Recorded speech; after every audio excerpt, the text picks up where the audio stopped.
आप सभी का tech study ITI YouTube channel पर आरपीएफ कांस्टेबल के बारे में आज इस वीडियो में आपको हम पूरी जानकारी देने वाले हैं जो आपके बहुत काम की है।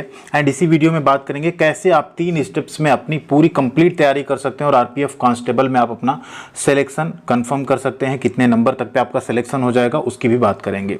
तो कांस्टेबल का काम क्या रहता है, कांस्टेबल में आपको सैलरी कितनी मिलेगी, लीव्स कितनी रहती हैं, वर्किंग आवर क्या होता है, अदर जो बेनिफिट्स हैं क्या क्या आपको मिलेंगे, इसी वीडियो में आपको पूरी जानकारी देने वाले हैं। तो वीडियो को अभी तक पहुंचाने के लिए आप लोग वीडियो को प्लीज लाइक कीजिएगा एंड चैनल पर नए हैं सब्सक्राइब नहीं किया है सब्सक्राइब करके इस तरह से बेल आइकन को जरूर दबा लीजिएगा, जिससे आपको सभी तरह की इन्फॉर्मेशन अपडेट हमेशा इस चैनल पर मिलती रहेगी। जॉब से रिलेटेड, उनकी तैयारी से रिलेटेड, पढ़ाई से रिलेटेड सभी तरह की। आप लोग टेलीग्राम पे भी हमारे साथ जुड़ सकते हैं। तो यहाँ पे हम लोग बात करेंगे आरपीएफ कांस्टेबल की पूरी जानकारी। जब आप सेलेक्ट होंगे, ज्वाइनिंग के बाद आपका क्या क्या प्रोफाइल होगा, कैसे कैसे होगा, सबके बारे में। तो आगे बढ़े उससे पहले आपको तैयारी का यहाँ बता दें तीनों स्टेप। तैयारी आपको कैसे करनी, देखिए आरपीएफ कांस्टेबल में आप सभी को पता है टोटल जो क्वेश्चंस आएंगे वो आएंगे 120 क्वेश्चन और 90 मिनट का आपको टाइम मिलेगा, जिसमें 35 क्वेश्चंस होंगे आपके मैथमेटिक्स के। तो मैथमेटिक्स की बेहतरीन तैयारी के लिए आप यहाँ पे किरण इंस्टीट्यूट ऑफ करियर एक्सीलेंस यानी किरण पब्लिकेशन की बेहतरीन बुक ले सकते हैं। एंड इस एक बुक से आपको चैप्टर वाइज और टाइप वाइज सारे क्वेश्चन यहाँ मिल जाएंगे। आप ALP, RPF, SI, constable, JEE, group D, NTPC या टेक्नीशियन किसी की भी तैयारी कर रहे हो, ये आपके लिए रामबाण है। रीजन, किरण पब्लिकेशन जो है आपका सिर्फ और सिर्फ रेलवे एग्जाम पे ज़्यादा फोकस करता है, इस वजह से ये बुक आपका सभी एग्जाम में बहुत कारगर साबित होती है। सेकंड, आपको रीजनिंग आता है 35 नंबर का, ठीक है, 35 क्वेश्चन आपके रीजनिंग के होंगे। रीजनिंग के लिए ये बुक काफ़ी मोटी बुक है, बहुत ही बेहतरीन बुक है। चैप्टर वाइज और टाइप वाइज आपको सारे क्वेश्चन यहाँ मिल जाते हैं। इसको आप पहले अच्छे से तैयारी कीजिए क्योंकि आपको बेसिक से पूरी तैयारी करनी है। और थर्ड है आपका सार संग्रह, जो कि 50 नंबर का पूरा 50 क्वेश्चन रहेगा। ये आप सार संग्रह के लिए तीसरी बुक ले सकते हैं। जब इन तीनों से आपकी कंप्लीट तैयारी हो जाए, इस तीनों को कंप्लीट करने के बाद आपको क्या करना है, अगला स्टेप है आपका कांस्टेबल के जो प्रीवियस ईयर के क्वेश्चंस हैं उनको आप सॉल्व कीजिए। उससे आपको अंदाजा लगेगा कि कितने आपके यहाँ पे नंबर्स बन रहे हैं, आप कितने क्वेश्चंस यहाँ पे सही कर पा रहे हैं। प्रीवियस ईयर के जब क्वेश्चन पेपर आप सॉल्व करेंगे, यहाँ व्याख्या सही सॉल्यूशन भी आपको मिलेगा। ये सॉल्व कर लेने के बाद अब आपको ज़्यादा से ज़्यादा प्रैक्टिस सेट लगाने होंगे, ठीक है। यहाँ करने के बाद आपको जो भी लगे कमी है, आप फिर से जो प्रीवियस हमने तीनों बुक बताई उससे आप अपनी पढ़ाई कर सकते हैं। फिर आपको क्या करना है, इनका जो प्रैक्टिस वर्कबुक है सेम आपको पूरा जो एग्जाम पैटर्न है उसी पे मिल जाती। प्रैक्टिस वर्कबुक 22 सेट है इसमें टोटल। इन सभी प्रैक्टिस वर्कबुक को आपको प्रैक्टिस करनी है। इससे प्रैक्टिस कर लेने के बाद इसको आप कंटिन्यू करिए। जब भी आपका एग्जाम होने वाला उससे पहले आप कई बार पूरी बुक को पढ़िए एंड इनको सॉल्व करिए। आपका सिलेक्शन जरूर होगा, 100% होगा। इसी तरह से SI की भी आपको प्रैक्टिस वर्कबुक और प्रीवियस ईयर के क्वेश्चन पेपर्स मिल जाते हैं, जिनसे आप अपनी तैयारी कर सकते हैं। सभी बुक की लिंक डिस्क्रिप्शन में है, वहां से आप लोग जरूर परचेज कीजिएगा, या आप नियरेस्ट अपने बुक स्टोर से भी परचेज कर सकते हैं। अमेजॉन, फ्लिपकार्ट पे भी अवेलेबल है, हमने लिंक भी वीडियो के डिस्क्रिप्शन में दे दी, आप वहां से डायरेक्ट भी बाय कर सकते हैं। अब बात करें आरपीएफ कांस्टेबल में, जब आप सेलेक्ट हो जाएंगे, ठीक है, एक CBT एग्जाम होगा आपका, PET, PMT एंड आपका मेडिकल। उसके बाद आप यहाँ पे सेलेक्ट होंगे तो आपका ट्रेनिंग जो होता है वो 9 मंथ का होता है। टोटल 9 महीने की आपकी ट्रेनिंग होगी। ट्रेनिंग के दौरान आपको ये अलाउंसेस नहीं मिलते हैं, आपको सिर्फ और सिर्फ स्टाइपेंड मिलेगा, जो कि अप्रॉक्स 30,000 रुपये के आसपास होगा।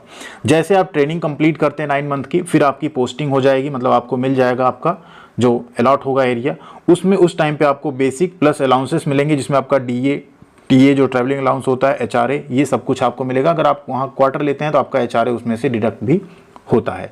तो आफ्टर पोस्टिंग, जब आप फाइनल पोस्टिंग होती है आपकी ट्रेनिंग के बाद, तो आपकी जो सैलरी बनती है अप्रॉक्स 35,000 प्लस बनती है। एंड चूंकि इसमें आपको छुट्टियां वैसी नहीं मिलती हैं, फेस्टिवल के टाइम पे संडे ऐसी कोई लीव नहीं होती है, तो आपको इसमें 13 महीने की सैलरी दी जाती है। एक साल में आपको 13 महीने की सैलरी मिलती है आरपीएफ कांस्टेबल के केस में। ये जानकारी भी आपके लिए काम की है, ठीक है। तो यहाँ अप्रॉक्स इतनी सैलरी होगी और 13 महीने की आपको यहाँ सैलरी टोटल मिलेगी एक साल में। अब यहाँ बात करें काम क्या रहता है, तो देखिए जो आपका ड्यूटी आवर्स रहेगा ये अलग अलग शिफ्ट में होगा, ठीक है। जैसे 24 आवर्स हैं, उसमें टोटल 3 शिफ्ट चल रही है, ठीक है। ABC चल रही है, जनरल शिफ्ट भी हो सकती है, तो आपको शिफ्ट में ड्यूटी करनी पड़ सकती है। नाइट ड्यूटी भी आपकी लग सकती है। 8 घंटे की आपकी ड्यूटी होती है एंड 16 आवर्स का आपका फिर रेस्ट रहता है, मतलब दिन में आपको 8 घंटे की ड्यूटी करनी है टोटल, ठीक है। तो ड्यूटी आपका ड्यूटी शेड्यूल होता है जो बहुत हैक्टिक नहीं होता है। बस आरपीएफ कांस्टेबल के केस में एक चीज़ है आपकी कि थोड़ी डिसिप्लिन की जॉब है। जैसे बाकी ग्रुप डी या लेवल 1 की जॉब है वो थोड़ा डिसिप्लिन आपका कम भी है तब भी चलेगा, लेकिन जो भी सिक्योरिटी या सेफ्टी से रिलेटेड जॉब होती हैं उसमें कहीं ना कहीं आपका ट्रेनिंग एंड डिसिप्लिन बहुत मैटर करता है। तो यहाँ 8 घंटे की आपकी ड्यूटी होगी और आपका काम क्या होगा इसमें, तो जॉब प्रोफाइल क्या होती है आरपीएफ कांस्टेबल की। तो आरपीएफ कांस्टेबल की जिम्मेदारी यहाँ पे रेलवे की जो प्रॉपर्टीज हैं, जो पैसेंजर्स हैं, उनकी सेफ्टी एंड सिक्योरिटी की होती है। ठीक है, आपकी जिम्मेदारी क्या रहेगी, जो भी रेलवे प्रॉपर्टी है, रेलवे स्टेशन हैं, रेलवे की जो बोगियाँ हैं, रेलवे जो इंजन्स हैं, जो भी है, जितनी रेलवे की प्रॉपर्टी एंड जो पैसेंजर्स ट्रैवल कर रहे हैं उनकी सिक्योरिटी सेफ्टी की आपकी जिम्मेदारी होती है। उसमें आपका स्टेशन की सुरक्षा, जो मालगाड़ी उसकी सुरक्षा, या जनरली जो बाकी नॉर्मल ट्रेन्स होती हैं जिसमें पैसेंजर्स चल रहे हैं उसमें भी आपका एक जो पोस्टल के थ्रू भेजे जाते हैं जो पार्सल वाला कोच होता है, उन सब की सेफ्टी अलग अलग स्टेशन पे आपको उतर के देखना पड़ता है। कहीं आउटर पे ट्रेन रुक रही वहाँ पे भी आपको देखना पड़ता है। कोई फेस्टिवल आ गया, चुनाव आ गया, एग्जाम का टाइम आ गया, उसमें ज़्यादा भीड़ हो जाती है, उसे भी आपको स्टेशंस पे मैनेज करना पड़ता है। बोगियों में भी आपको गश्त करनी पड़ती रात में कि ऐसा कोई चोर उचक्के या कोई चीज़ ऐसे सामान उड़ा के ना ले जा रहा हो या ऐसी कोई गलत चीज़ें ट्रेन में ना हो रही हों। ये सारी जिम्मेदारी एक आरपीएफ कांस्टेबल की होती है एंड इन सभी जिम्मेदारियों का आपको निर्वहन करना होता है अगर आप आरपीएफ कांस्टेबल ज्वाइन करते हैं उस केस में। इसके साथ अब यहाँ बात करें आपको और बेनिफिट्स क्या क्या मिलेंगे यहाँ पे, एंड सबसे इंपॉर्टेंट आपका एक जो सवाल आता है कि इसमें आपको पढ़ाई के लिए टाइम मिल पाएगा कि नहीं। तो देखिए 8 घंटे की आपकी ड्यूटी होती है, इसके बाद जो आपका बाकी टाइम है उसमें आप अपनी अच्छे से पढ़ाई कर सकते हैं। बिल्कुल ये बहुत ज़्यादा वर्कलोड वाला ड्यूटी नहीं है। ठीक है, फील्ड वर्क है, गश्त आपको करना है या हो सकता है स्टेशन पर आपको बैठे रहना, बट हाँ आप इसमें पढ़ाई कर सकते हैं। एएलपी की तरह बहुत हैक्टिक नहीं कि आपको बहुत ज़्यादा काम करना पड़ेगा, इसमें आप अपनी पढ़ाई अच्छे से कर सकते हैं समय निकाल के। बाकी जो एग्जामिनेशंस हैं, डिपार्टमेंटल एग्जाम होते हैं, उन सब की आप तैयारी कर सकते हैं। अन्य किसी एग्जाम की आप तैयारी कर रहे हैं उसमें भी आप अपना पढ़ाई के लिए अच्छे से समय निकाल के कर सकते हैं। साथ में फैमिली के लिए आप परिवार है उसको भी आप अच्छे से टाइम यहाँ पे दे सकते हैं। खुद के ऊपर भी समय को इन्वेस्ट कर सकते हैं, अपनी हेल्थ में, स्पोर्ट्स में, इन सब में भी आप अपना अगर रुचि है तो उसके लिए आप समय निकाल सकते हैं यहाँ से। बशर्ते ड्यूटी जो शिफ्ट में अगर रहेगी तो आपको समय उसके अकॉर्डिंग मैनेज करना पड़ेगा। अगला यहाँ पे बात करें कि हॉलीडेज़ कितनी आपको रहेंगी, तो संडे या फेस्टिवल के इसमें ऐसी कोई लीव नहीं होती है। हाँ, आपको वीकली ऑफ जो मिलेंगे वो मिलेंगे, बट संडे फेस्टिवल ऐसा कुछ आपको लीव नहीं मिलेगा, बल्कि उस टाइम पे फेस्टिवल वगैरह के टाइम पे आपको और ज़्यादा यहाँ पे काम बढ़ जाता है। सैलरी आपको यहाँ पे 13 मंथ की मिलती है, जैसा पहले हम बता चुके हैं। सीएल आपको टोटल 15 मिलती है। सीएल आप साल भर में ले सकते हैं, 2-2, 4-4, एक-एक करके। नहीं लेते हैं आप तो ये आपकी लैप्स हो जाएगी। ईएल आपका जो या एलएपी उसे बोलते हैं और 30 मिलती है टोटल। इसे आप जितना लेंगे वो कंज्यूम होगी। बाकी आपका साल जैसे ख़त्म होता है तो ये आपका कैरी फॉरवर्ड हो जाती है, जुड़ जाती है। बाकी आपको एचएलएपी मेडिकल लीव वगैरह भी इसमें मिलती है जिन्हें आप अवेल कर सकते हैं ज्वाइन करने के बाद। तो ये हो गया यहाँ पे हॉलीडे और लीव का पूरा प्रोसेस। अगला अगर यहाँ बात करें अदर बेनिफिट्स आपको क्या क्या मिलेंगे, तो रेलवे में अगर आप ज्वाइन कर रहे हैं तो आपको मेडिकल मिलता है। डिपेंडेंट मम्मी पापा हैं तो उनका भी आपको यहाँ पे मेडिकल मिलता है। वाइफ एंड बच्चे हैं उनका भी आपको मेडिकल फैसिलिटी मिलता है।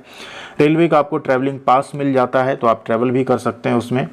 वर्क प्रेशर की अगर बात करें तो इतना ज़्यादा वर्क प्रेशर नहीं है। जिस तरह का वर्क प्रेशर टेक्नीशियन में या ग्रुप डी में कुछ जॉब्स में या एएलपी में है, उस तरह का वर्क प्रेशर आपको इसमें नहीं देखने को मिलेगा। एंड आपको एडेक्वेट यानी पर्याप्त स्टडी का समय भी मिल जाएगा। अगर आप अपनी तैयारी करना चाहते हैं तो आप उसमें भी अच्छे से समय दे सकते हैं। तो ये था पूरा कांस्टेबल का जानकारी, जिसमें आपको ट्रेनिंग कितनी मिलेगी, सैलरी एंड सबसे इंपॉर्टेंट जो हमने तैयारी वाला आपको फंडा बताया, उस तरीके से अगर आप स्टेप बाय स्टेप तैयारी करते हैं, पहले आप अपना रीजनिंग, मैथ और जो जनरल अवेयरनेस है उसको कंप्लीट करिए। 0 से लेके प्रॉपर कंप्लीट करेंगे। आपको 30 से 40 दिन 50 दिन का समय लग सकता है अगर आप बिगिनर हैं तो। उसके अकॉर्डिंग पढ़ाई कीजिए, फिर आप प्रीवियस ईयर के क्वेश्चंस करिए, उसके बाद आप प्रैक्टिस सेट करिए। ये सही तरीका होता है किसी भी एग्जाम में सेलेक्ट होने में। और उसमें आपका हेल्प कौन करेगा, किरण पब्लिकेशन करेगा। डिस्क्रिप्शन में दी गई बुक्स की लिंक मिल जाएंगी आपको, वहाँ से आप परचेज कीजिए और अच्छी तैयारी अपनी कर सकते हैं उससे आप। तो यही जानकारी थी। इसमें अगर आपका कोई और डाउट बचता है जिसे आप चाहते हैं कि यहाँ पे ना क्लियर हुआ या आप पूछना चाहते हो तो कमेंट सेक्शन ओपन है, वहाँ पे आप लोग लिख सकते हैं। बाकी और किस टॉपिक पे आपको वीडियो चाहिए, रेलवे के और किस पोस्ट की आपको पूरी जानकारी चाहिए, क्या आपको ग्रुप डी और आरपीएफ कांस्टेबल का कंपैरिजन चाहिए कि दोनों में क्या क्या है, या एसआई कांस्टेबल का अगर कंपैरिजन चाहिए तो आप वो बता दीजिएगा। कांस्टेबल की भर्ती में आप 10वीं पास हैं तो आप फॉर्म भर सकते हैं, आप सबको पता है। एसआई में ग्रेजुएशन मांगा गया तो उस हिसाब से थोड़ा सा वहाँ लेवल भी एग्जाम का टफ रहेगा। तो जो भी कैंडिडेट्स हाई स्कूल पास हैं, अगर आप आईटीआई कर रहे हैं तब भी, आईटीआई कर चुके हैं तब भी, हाई स्कूल पास हैं, ग्रेजुएशन कर रहे हैं, नहीं कंप्लीट हुआ, तब भी आप कांस्टेबल का फॉर्म भर सकते हैं अगर आप हाइट एंड अन्य क्राइटेरिया फुलफिल करते हैं उस केस में।